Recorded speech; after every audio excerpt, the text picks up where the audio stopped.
I spent a lot of time thinking about the past few weeks, trying to find any solid signs that would suggest she was cheating. There wasn't a clear moment or piece of evidence, but instead, it was a collection of small incidents that had piled up, making me feel uneasy. I couldn't quite put my finger on what was wrong, even though I knew something was off. Despite being almost certain that something was happening, I still didn't have any real proof. No details about who was involved or where it was taking place. It even started making me question my own sanity. Was I overreacting or just imagining things? Still, there was this gut feeling, this gnawing sense that something was indeed going on. Maybe it was the early stages of an affair or just a one-time fling, but the more I thought about it, the more convinced I became. I'd been wrestling with these thoughts for weeks, but how long had this situation been unfolding before I even started to suspect something? I took another sip of my Max Carter, signaling the bartender. He gave me a half-smile, clearly used to seeing that troubled look on people's faces. As I looked around the nearly empty bar, filled with soft murmurs of conversation, I couldn't help but notice the lack of energy. The people here had dull, lifeless faces, ordinary, forgettable. The only woman in the bar, probably in her 40s and a bit overdressed for the occasion, seemed desperate for attention.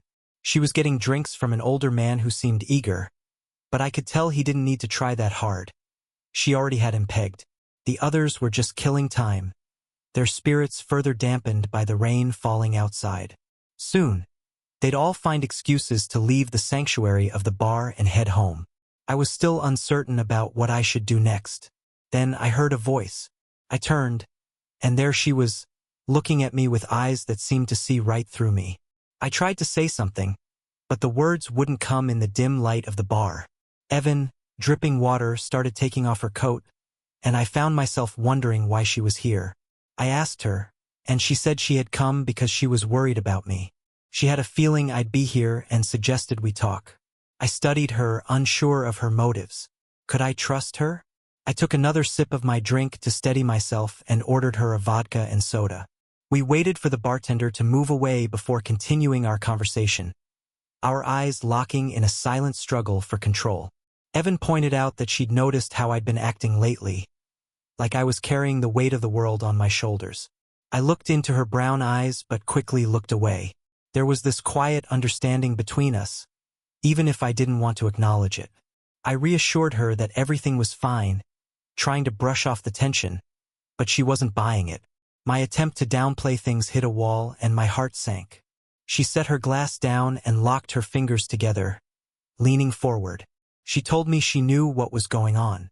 I acted confused, pretending to be clueless, but she didn't back down. We moved to a booth for more privacy. I reluctantly agreed, asking her what she thought she knew, hoping to sidestep the conversation. Evan saw right through my bluff.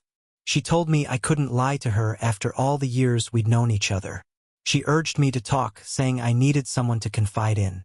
I'd known Evan since she was 17. She'd always been around, harboring a crush on me when I first started dating her older sister, Emma. Despite their differences, Evan and I got along well, which sometimes led to conflicts between her and Emma. Over the years, Emma and I got married after 2 years of dating, and everything seemed to be falling into place. We had good jobs, enough money to live comfortably, and I thought we were headed for a great future together. Evan, my sister-in-law, had lived her late teens and early 20s, and was now looking for a more mature phase of her life at 25. She had become someone any man would be lucky to be close to. Emma and I had been married for 5 years, with our anniversary coming up next month. I found myself wondering if we'd even make it that far. Evan, attractive and a good friend besides being my sister-in-law, looked at me, her gaze unwavering, while my emotions swirled, and her voice, clear and certain, echoed in my mind. I know. Evan reached across the table, her fingers gently brushing against mine, offering me a quiet kind of support. As she spoke, I felt a weight settle on my chest, and my heart seemed to break bit by bit. She said that if I wouldn't say it, that she was certain my partner was cheating on me. The shock of her words hit me like a punch, but I still tried to process everything, trying to grasp what I knew and what it meant. I didn't want to hear more, convincing myself that if I just ignored it, If I didn't acknowledge it, it couldn't possibly be real.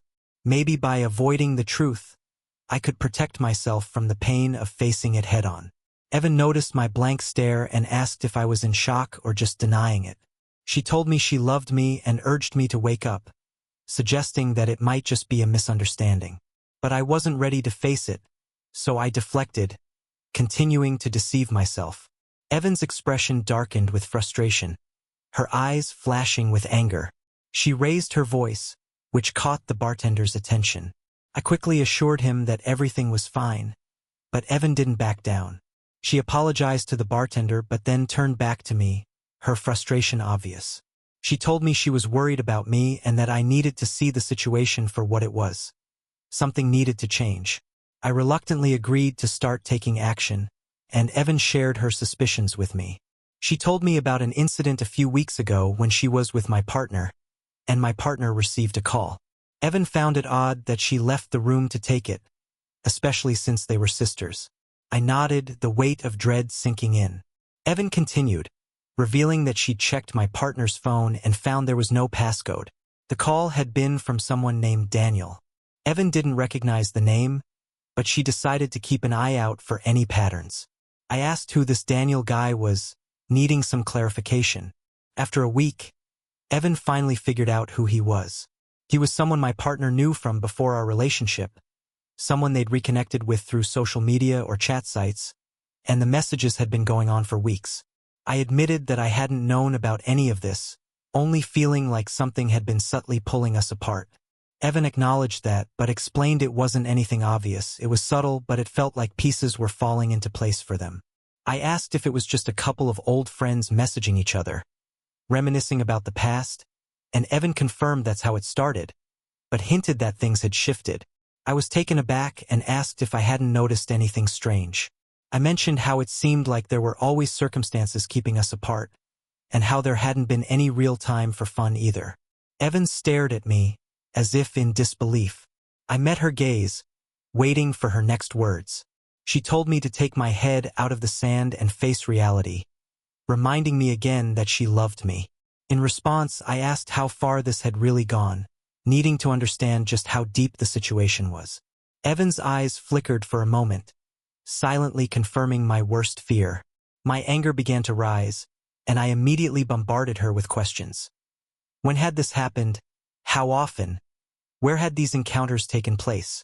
Evan told me she knew my partner had met this guy at least 3 times in the past 2 weeks.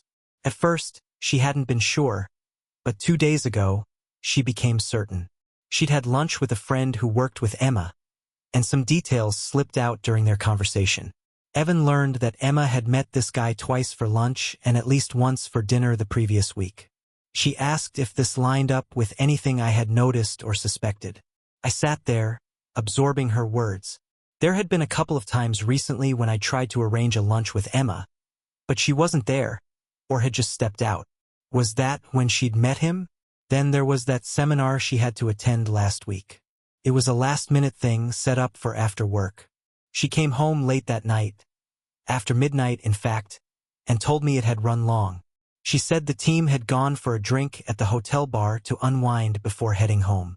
I remember that night, no intimacy, no lovemaking. She hit the shower before bed.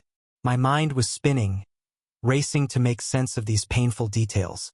Evan looked at me with concern, urging me not to do anything rash that could land me in legal trouble. I could see the shift in her expression as I made up my mind. I mad with determination that I couldn't tolerate this situation any longer and vowed to end it. I made it clear that I would not accept my partner's betrayal, and both of them would have to pay for their actions. Evan cautioned me, advising me against jumping into anything impulsively without a plan. Her calm words somehow helped me collect myself, but they also confirmed that my suspicions were indeed on the mark. Wanting more details, I asked if she knew where my partner might be at that moment. Evan nodded, telling me that she believed my partner was with the other guy right now, which was exactly why she had come to find me. The fury surged up again, and I slammed my fist on the table, making people in the bar glance our way. I waved the bartender over. I asked Evan if she knew where exactly they were. She explained that she didn't have the exact location but planned to talk to my partner the following day to gather more information. Evan added that the other guy was married with kids, though she wasn't sure where he lived. She promised to dig deeper to help me figure this out. I thanked her, taking her hand in mine and holding it tightly while wiping away a tear from her cheek. I was grateful for her support, acknowledging how difficult this must be for her too. Evan, still looking worried, asked what I was planning to do next. I reassured her that I couldn't act on my anger just yet, but I would make sure this situation was brought to a definite end. I promised there would be consequences, and I wouldn't show mercy to either of them. In the meantime, I intended to secure what was rightfully mine and gather the evidence I needed for the next steps. Finishing my drink, I signaled the bartender, slipping him a note and telling him to keep the change. Evan's expression stayed troubled as she asked when I was going to confront my partner. I thought about it for a moment, planning to make some calls the next day while sorting out my assets. I made it clear I wasn't going to give her a single penny. Evan pointed out how difficult it must be to be around my partner right now, and I admitted that it had been tough for the last few weeks. I added that if she hadn't noticed anything by now, she likely wouldn't in the future. Evan stood up, saying she needed to leave.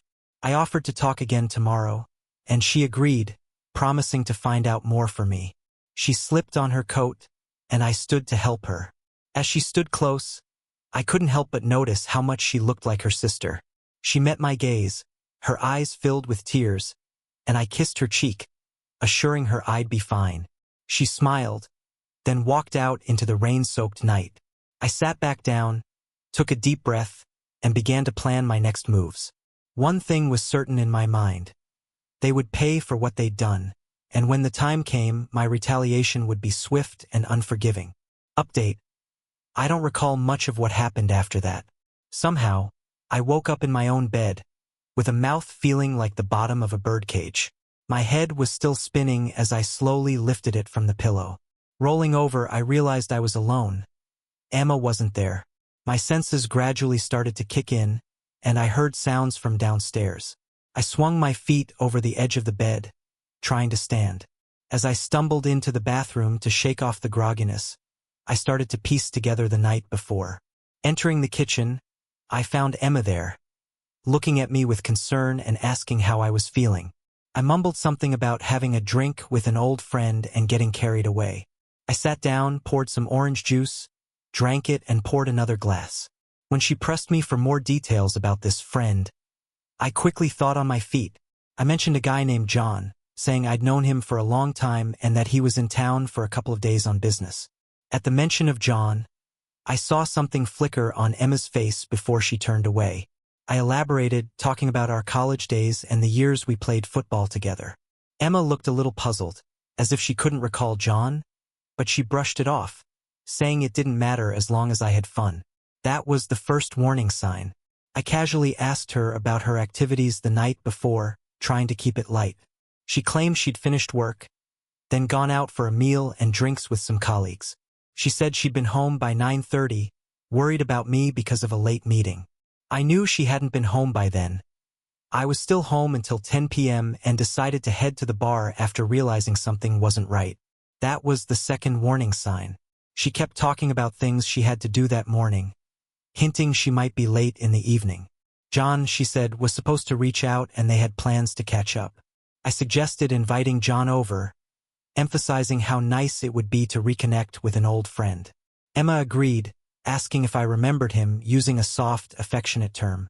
She gave me a neutral look, trying to mask her emotions, but I could sense something under the surface. Despite her poker face, I could tell something wasn't quite right. I waved off her suggestion, telling her I'd manage on my own. I decided it was time to get ready for the day, grabbed a couple of painkillers, and drank more orange juice before heading out to pick up my car from the bar. 30 minutes later, I left the house while Emma continued getting ready for her day. As I dressed, my mind raced with thoughts of the situation. The more I thought about it, the more determined I became. This couldn't go on for much longer. I clenched my fists, feeling an overwhelming surge of anger at the thought of Emma with John, swearing vengeance. I was consumed by resentment towards him. The workday was a blur of chaos, with a steady stream of calls and issues demanding my attention. My secretary handled a few of the calls, but there were meetings I couldn't avoid. As the day wore on, the tension inside me grew, spurred on by a mounting thirst for retribution. By mid-morning, the initial rush of work had slowed, giving me a brief window to address my personal matters. I closed my office door and began going through my finances. Within 15 minutes, I'd tightened the reins on our shared accounts, moving some funds out of reach. I also scheduled a meeting with a solicitor to discuss the possibility of a divorce. Though I still had a few days before that meeting, I felt it would give me time to gather more information, though part of me doubted how much it would matter in the end. Could provide some leverage. Emma had her own bank account and credit cards, so there was no need to touch those. My main concern was our joint account, but I quickly plugged that loophole, making sure she couldn't access any more than what was left. My personal account was secure with only a small balance left. The rest was safely moved elsewhere. We had no children, so if it came to that, the split would be fairly simple. In my mind, I was resolved. This could only work if Emma came clean about everything and asked for forgiveness. Any hesitation or denial from her, and we were done. That thought saddened me. Sitting at my desk, I stared blankly at the papers before me, reflecting on the actions I'd taken so far and what had happened up until now. I still needed more information on John, more concrete evidence. Or perhaps just knowing that I had a grasp on the situation was enough to take action. My phone rang, pulling me from my thoughts. It was Evan. I told her I was in the middle of processing everything and making some plans, but had already started taking action. Evan shared more about John Matthews, revealing that he was married. She even had his address and workplace, obtained discreetly through her friend who had seen Emma with him. Evan mentioned that they seemed to be getting closer, despite their best efforts to hide it. This was the beginning of solid evidence. I asked Evan for John's details. Within minutes, I found his social media page and a photo of him. Something about his face struck me as familiar, but I couldn't quite place it. A vague memory stirred, though I couldn't fully make sense of it. Despite the unsettling feeling, I decided to call Emma around lunchtime, intending to provoke a reaction. When I called, Emma told me she had a meeting with a client named Mr. Matthews. The mention of his name added another layer to everything, and though I suppressed my emotions, the conversation felt like a taunt. Strike three, I thought, my resolve hardening.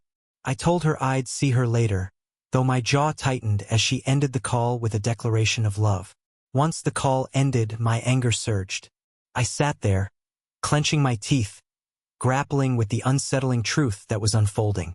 A moment later, my secretary popped her head into the office, offering to grab lunch from the deli down the street.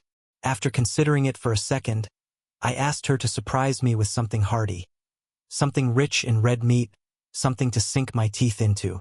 She looked at me with a quizzical expression but nodded and closed the door behind her. I sensed that my odd behavior hadn't gone unnoticed.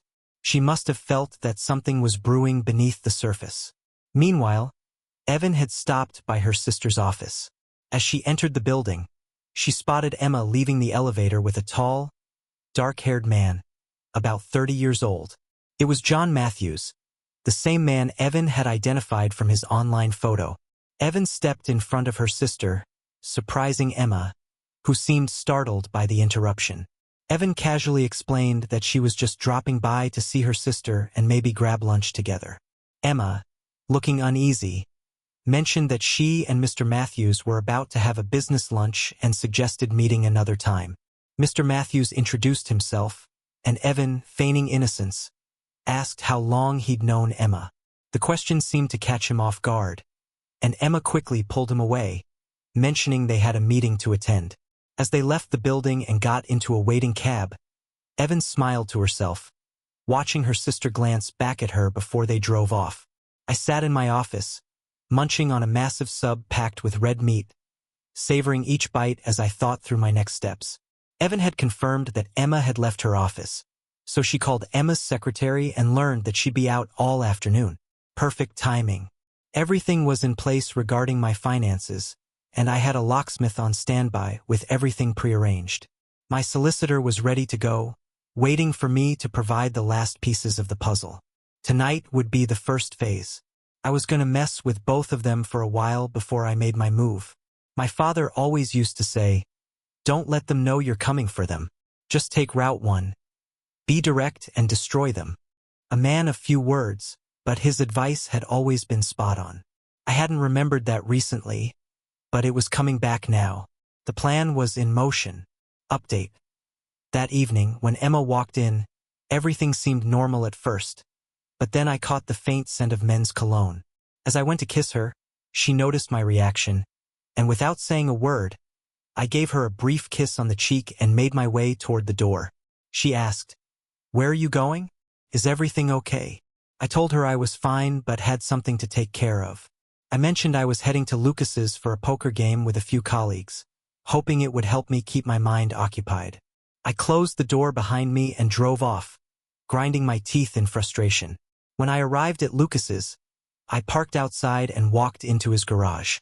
Lucas had been a friend since school, big, tough, and a man with a history of dealing with the police. He also had combat training, making him the perfect ally for what I had in mind. I'd called him earlier, and without asking questions, he offered his help. That kind of loyalty was exactly what I needed. We wasted no time. I changed into dark overalls and a ski mask, and we both looked like mimes standing in silence.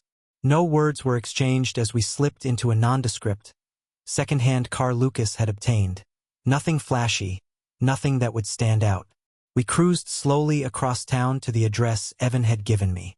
Still, there was no conversation. We were both focused on the task. Lucas parked outside John Matthews' house, where the lights were dim and there was no sign of activity, just one small light on. We waited in silence. The front door opened, and John stepped out, getting into his car. We followed him at a safe distance, knowing his destination. No need to rush.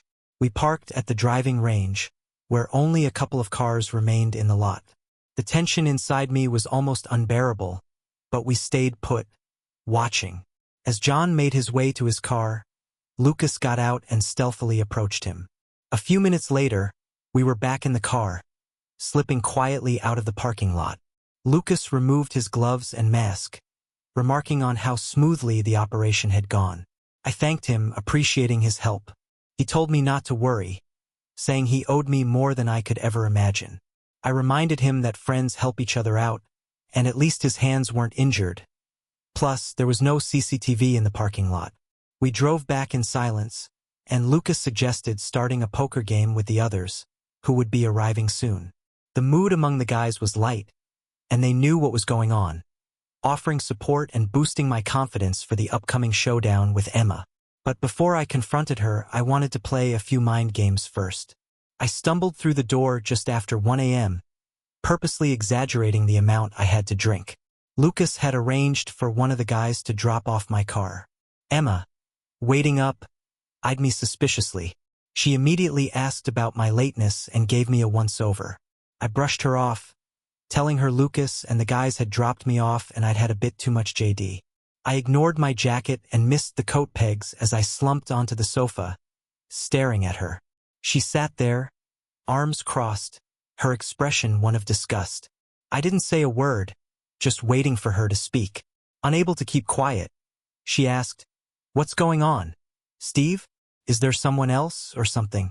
You're acting so strange lately." I chuckled, suppressing my anger as it simmered beneath the surface. "I'm fine. Just been going through a rough patch. It'll all be over soon." My words hung in the air, leaving her uneasy but unsure. We went to bed, and I pretended to collapse immediately, feigning sleep. It clearly irked her, as I could tell she was ready for a confrontation, but I wouldn't engage. The following morning, Emma was the first up, making coffee. I descended the stairs, playing the part of someone with a hangover, exaggerating my movements and making it obvious I was struggling. I walked into the kitchen, mentioning my pounding headache. She threw a headache remedy at me and seemed subdued. As I sipped my coffee, I noticed her phone was lying on the kitchen table, and I wondered if she had received any calls. Emma noticed me eyeing her phone, and I could sense her internal struggle as she hesitated. likely wanting to grab it but unsure if doing so would raise suspicion. I casually poured myself more orange juice and, without missing a beat, picked up her phone. A brief flash of panic crossed her face as I intercepted a message. I glanced at it quickly, then handed the phone back to her, casually suggesting it needed charging before the battery ran low, and she missed any important texts. I left the kitchen and went to get dressed, but I could feel her gaze following me, her unease growing. She wondered if I knew something, but quickly dismissed the thought. She had been careful, after all.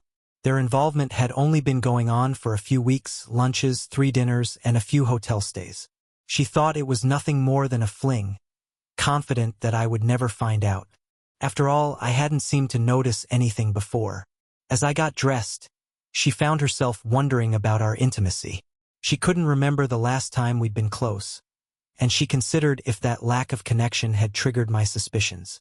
I hurried downstairs, eager to leave, brushing past Emma's attempt at a more affectionate goodbye. Waving, I smiled and pulled out of the driveway, heading to work. By 11 a.m., I decided to send Emma a text, just to stir things up. I apologized for the day and mentioned that there was a lot on my mind, assuring her it would be resolved soon. I sat back and waited, curious to see how she would react. Later in the day, Evan dropped by to check in on me. She wanted to know what had happened, so I filled her in on the situation, including a curious new piece of information. An employee from the golf club had found John Matthews badly beaten and left in the trunk of his car. Emma had informed Evan, and she seemed shaken by the news. Evan, a little nervously, asked if I had been involved, and I shrugged, indifferent. "I don't really care either way," I replied, denying any direct involvement. I told her that Emma had explained it to me, mentioning that she'd found out about John's condition through a meeting with him. His company had called, telling her he was in the hospital, and his wife had called them, too. Evan seemed to buy the story but suggested that next time, I should be more careful. I responded cryptically, "Accidents happen in the strangest places." She looked at me, puzzled but amused, before changing the subject. That evening, when I got home, Emma wasn't there. Her car was gone, and there was no message. I called her phone, greeting her cheerfully and asking where she was. She explained she was at the hospital visiting a friend, promising it wouldn't be long. I expressed my hopes for her friend's speedy recovery, then hung up before she could respond. About 30 minutes later, Emma returned, looking exhausted. I asked her how her friend was doing, pretending to be concerned. She hesitated before saying it wasn't anything serious, just a minor fall, and her friend would be home in a few days.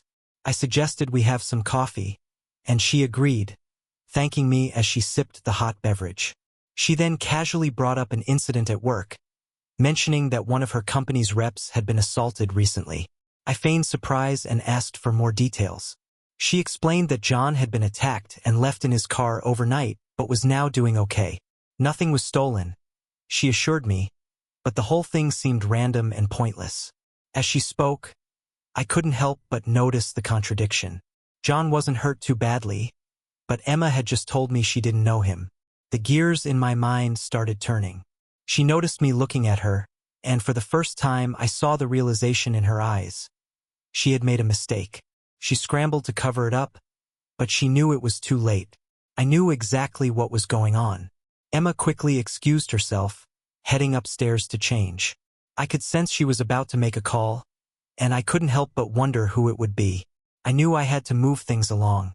I called upstairs to Emma, telling her I needed to head out for a while, assuring her I wouldn't be long. I then drove to John Stone's home address. When I knocked on the door, a petite, dark-haired woman answered. I introduced myself as Steve Parker, Emma's husband, and explained that Emma had been involved with her husband. The woman's face shifted from curiosity to concern. I asked if I could come in for a moment. She reluctantly stepped aside, allowing me to enter. I quickly explained the situation, telling her about the affair and the fact that John was in the hospital. She immediately broke down, tears streaming down her face. She had suspected something for a while, and the betrayal had finally shattered her. She confided in me that she had already decided to divorce John, feeling that Emma had been given enough chances to come clean but had only continued to lie. She wasn't sure how long the affair had been going on, but she was certain it had been going on for far too long. Her words confirmed everything I had suspected. When I asked about the incident the other night, she hesitated, unsure of what to say. I clarified that I hadn't laid a finger on John and expressed my shock at the situation, making it clear that I wasn't concerned about who had harmed him. I told her I couldn't bring myself to feel sorry for him. I casually asked if John had been involved with another man's wife, and she responded flatly, "Nothing surprises me anymore." She was done with him, she said, especially after they had moved back to the area because he had been fooling around. Before I left, I gave her my locksmith's and solicitor's contact information, recognizing that things were only getting more complicated. Driving home, I focused on the next step, dealing with the other half of my problem. My anger was under control, but I could feel it simmering beneath the surface, knowing that once I started my retribution, I would relish it. The end of my marriage saddened me, but it was inevitable after Emma's betrayal. The one thing I took comfort in was that the people who had caused me pain would soon feel it in far greater measure. I do not forgive. I guided my car into the driveway and noticed Emma's car, exactly where she had left it a couple of hours ago. I absent-mindedly tapped the bonnet as I passed, then made my way to the front door. The weight of the moment settled in, and I couldn't help but feel that this might be the last time I unlocked that door as a married man. Inside, the familiar weight of my worries pressed heavily on my shoulders. As I neared the lounge, I heard the low murmur of the television. There, sitting on the sofa, was Emma, her expression a mix of fear and trepidation. It was as though she knew the game was up. She was trying to maintain some composure, but I could see the nervousness in her. She looked up as I entered, her eyes locking with mine, and for a brief moment, she seemed to want to speak, but nothing came out. I walked past her without a word and went to fix myself a drink, all the while keeping my eyes on her. She sat there, tense, unsure of what to expect. My expression remained cold and impassive as I stared at her, trying to balance the love I once felt with the pain she had caused me. It was time for her to feel the weight of that pain. Emma finally broke the silence, asking where I had been, frustration creeping into her voice as she noticed my refusal to answer. I told her I'd explain where I'd been if she told me where she had been. Her eyes flickered with uncertainty before she insisted she had been at the hospital visiting a friend. I kept my expression blank, and the fear in her eyes became more apparent. She tried to deflect again, thinking she could avoid the question, but I cut her off. I told her to stop with the nonsense. I had visited a friend too, someone I hadn't known for long, but we had a conversation that needed to happen. I told her I had met with John's wife, the woman I had spoken to earlier, and discussed John's infidelity. Her face drained of color as I let the words sink in. I then mentioned that I'd been talking to her about her husband's affair, and when she offered concern, I calmly asked if she had ever heard of John Stone. Her reaction was exactly what I expected: panic. I leaned in, making it clear that I had known about their affair for some time. I challenged her to tell the truth before I left, pushing her to explain herself. Her excuses felt hollow as I reminded her of the vows we took.